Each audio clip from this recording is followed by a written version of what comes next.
আমাদের বিখ্যাত কেওক্রাডং সামিট, বড় বড় রাইডাররা যেখানে শুয়ে পড়ে ডাল করে দিতেছে, আমার মতো ছোটখাটো ব্লগার উঠতে কি পারবে? দেখা যাক।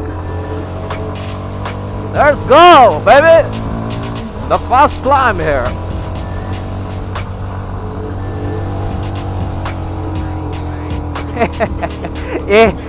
এই জায়গাটাতেই দেখি 2-3 জন শুয়ে আছে দূর থেকে, আমাদের রুম থেকে দেখা যায়।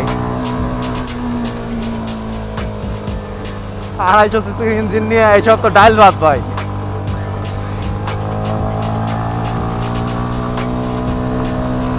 আট 8000 RPM উঠা লাইছি।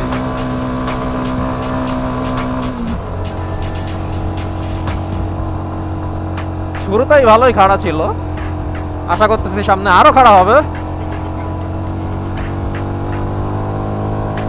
খেলা হবে। সামিট করার আগে আমার চার্জটা শেষ না হইলে হইল রে ভাই।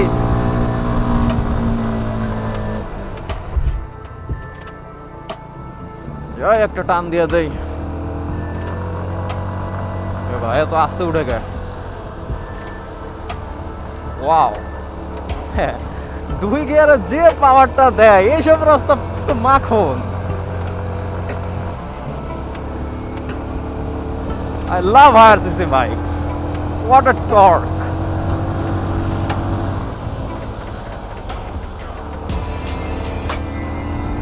Wow!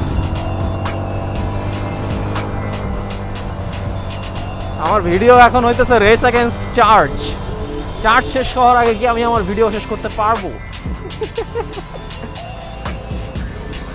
শেষ না হইলেও সমস্যা নাই, কালকে আবার করব। ডাবল সামিট হবে কেওক্রাডং এ।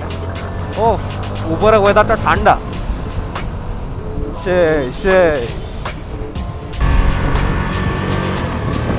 Downhill, water downhill. আর মাত্র 10% চার্জ আছে রে ভাই।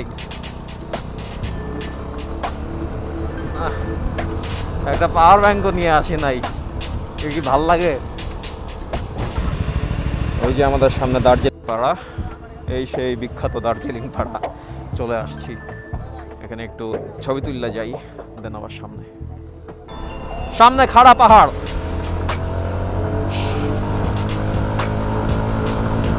খাড়া বলবো আজকে কেওক্রাডং।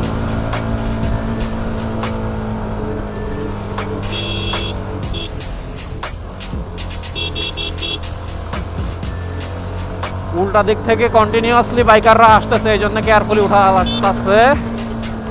নুন খাসি পাড়া সামনে।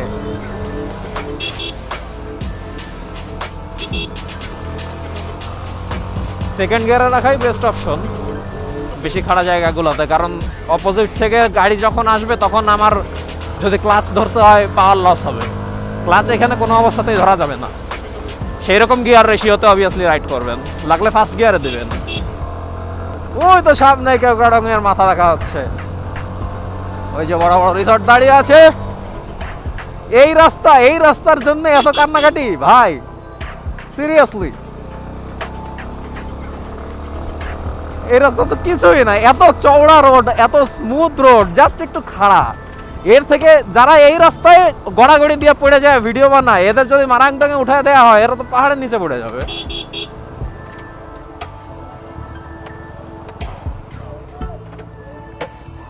এই ব্রো, চলে এসেছি আমরা।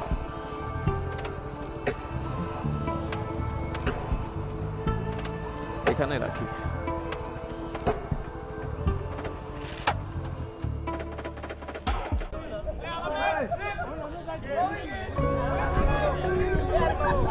এইটা হচ্ছে বর্তমানে হাইয়েস্ট পয়েন্ট অফ কেওক্রাডং, আর যেটা এখন মাছের বাজারে পরিণত হয়েছে।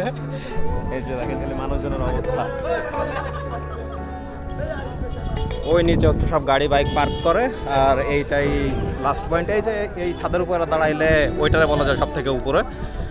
আর আমার ক্যামেরার চার্জ শেষ, আর মাত্র 3%। কেওক্রাডং দেখা দেখি আজকের মতো শেষ করলাম, এখন নিচের দিকে নামবো আবার। সন্ধ্যা হয়ে গেছে, আর কালকে সকালে একটা ভিডিও করব, একটানা নিচে থেকে উপরে ওঠা পর্যন্ত, মানে একটা সিঙ্গেল ক্লিপে রাখবো, যাতে পুরো রাস্তাটা কীরকম আপনারা বুঝতে পারেন। পাহাড়ে ওঠার সময় ক্যামেরার চার্জ একেবারেই কম ছিল, যে কারণে এই ভিডিওটার ক্লিপগুলো আমার খুবই শর্ট করতে হয়েছে। তবে পরবর্তী সকালের কিন্তু ফুল ভিডিও আছে, যেখানে আমি পাহাড়ের নিচ থেকে উপর পর্যন্ত মাত্র 10 মিনিটে কীভাবে উঠেছিলাম সেটা দেখতে পারবেন। এই ভিডিওটার লিঙ্কও আমি আপার রাইট কর্নারে অ্যাড করে দিচ্ছি, অথবা এই ভিডিওর শেষে গেলেও দেখতে পারবেন। ওই ভিডিওটা বেশ বড় হওয়ার কারণে আমি এটার সাথে অ্যাড করতেছি না, একটা সেপারেট ভিডিও হিসেবে আপলোড করেছি। So enjoy the rest of this video. আপনি যদি সূর্য ওঠার আগে ঘুম থেকে উঠতে না পারেন, এইসব জায়গায় আপনার ট্যুরে আসার কোনো দরকার নাই, কারণ মেইন ভিউটা থাকেই এই সানরাইজের সময়।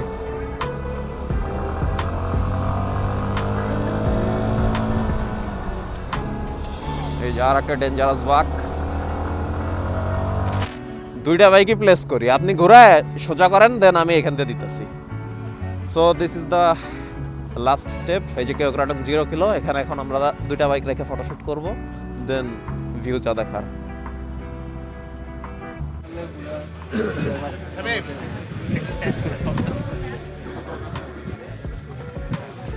ফটোশ্যুট শেষ কইরা মাথায় উঠলাম, আর এই ভোরবেলাতেও মাথায় মাছের বাজার, সেই সাথে আমরাও আছি। এখন সামনাসামনি সানরাইজ দেখতেছি, এই যে once in a lifetime view.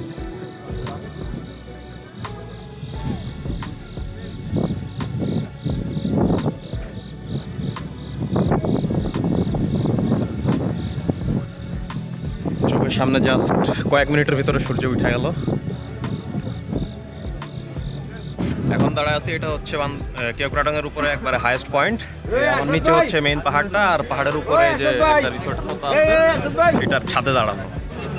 So officially এটা হচ্ছে সেকেন্ড হাইয়েস্ট পাহাড় ইন বান্দরবন, মানে সব থেকে উঁচু এর দিক দিয়ে। সূর্য উঠে গেছে, আমাদের ট্রাভেলিং মোটামুটি এবারের মতো শেষ।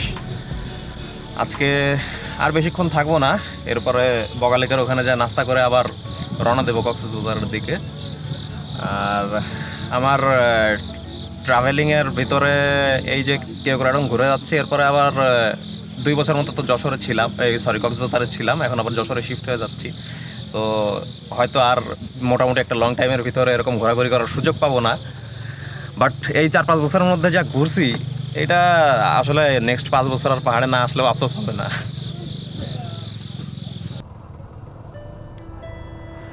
ঘোরাঘুরি শেষ কেওক্রাডংয়ে, এখন আবার নিচের দিকে নামছি, যাব বগালেক। বগালেকে একটু ভিডিও শ্যুট ফটোশ্যুট করবো, কালকে কোনো ফটোশ্যুট করা হয় নাই ওখানে এসে। সারা রাত রাইড দিয়ে খুবই টায়ার্ড ছিলাম।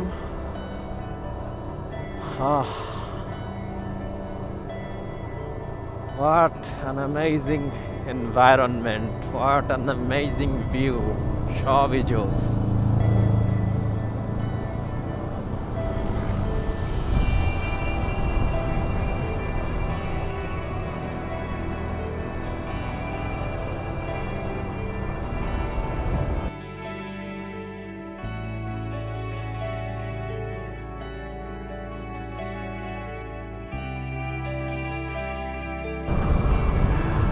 দেখেন কি সুন্দর লাগতেছে।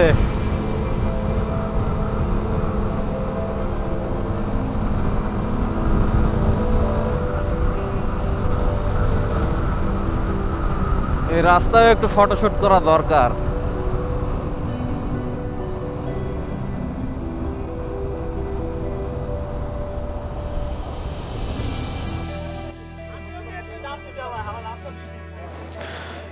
এই জায়গাটাতে যাওয়া আসার সময় প্রতিদিনই সবাই দাঁড়ায়, তাই আমি একটু দাঁড়াইলাম এখানের ভিউ দেখার জন্যে।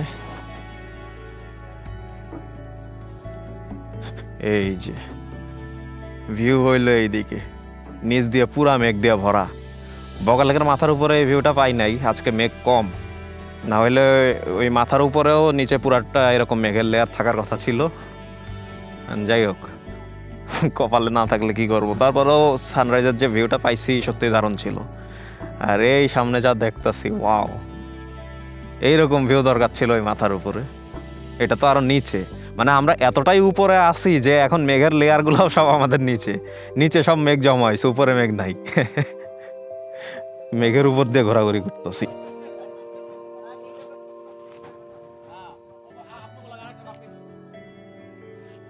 এই জায়গাটায় আবার দাঁড়াইলাম। এই যে একটা মাইল ফলক আছে, রুমা 18 কিলো, বগালেক পাড়া 2 কিলো যেখান থেকে।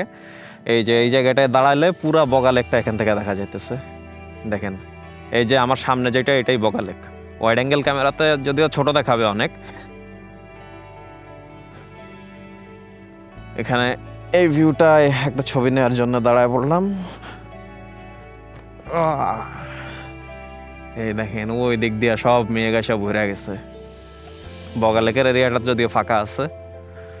ওখানে আমরা রাতের বেলায় ছিলাম। ওখান থেকে কালকে বিকালে একবার উপরে উঠছি, এখন আবার উঠলাম। সবাই একবার করে উঠে, আমরা 2বার করে উঠতেছি। আর here is my CF Moto 250 SR, আর এই যে GXR 250।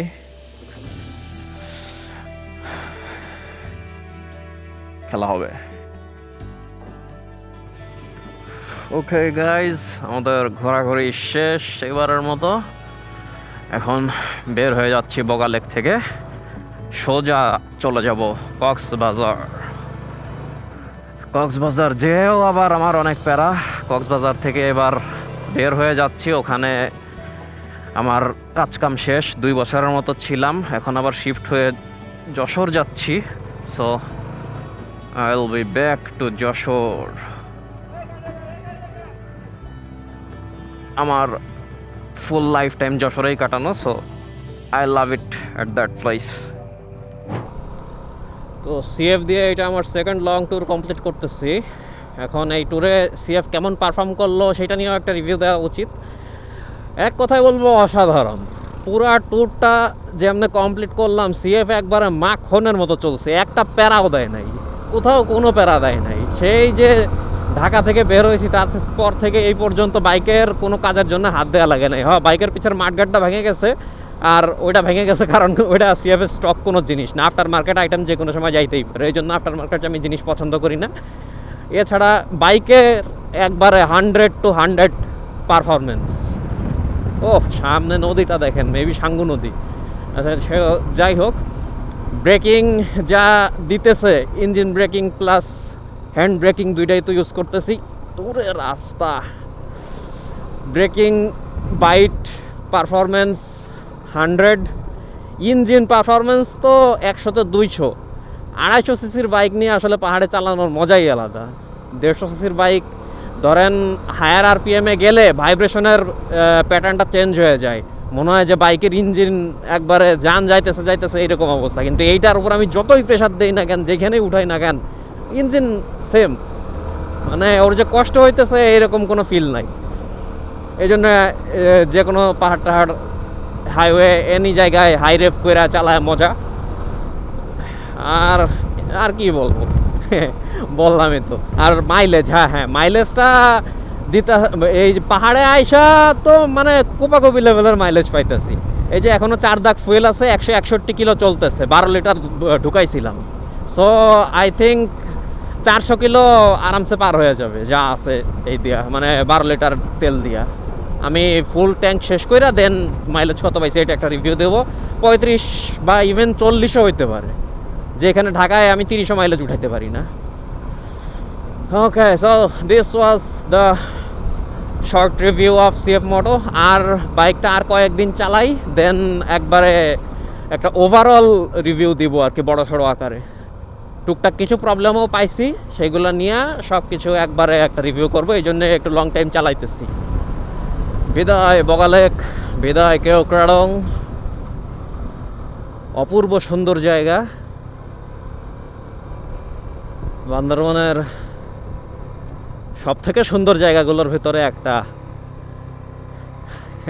বান্দরবনের সব জায়গায় সুন্দর, এর কম বেশি বলার কোনো স্কোপ নাই, তাও একটু কম বেশি থাকে।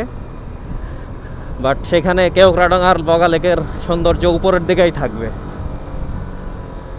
Goodbye everyone, see you in another new vlog, in another new time.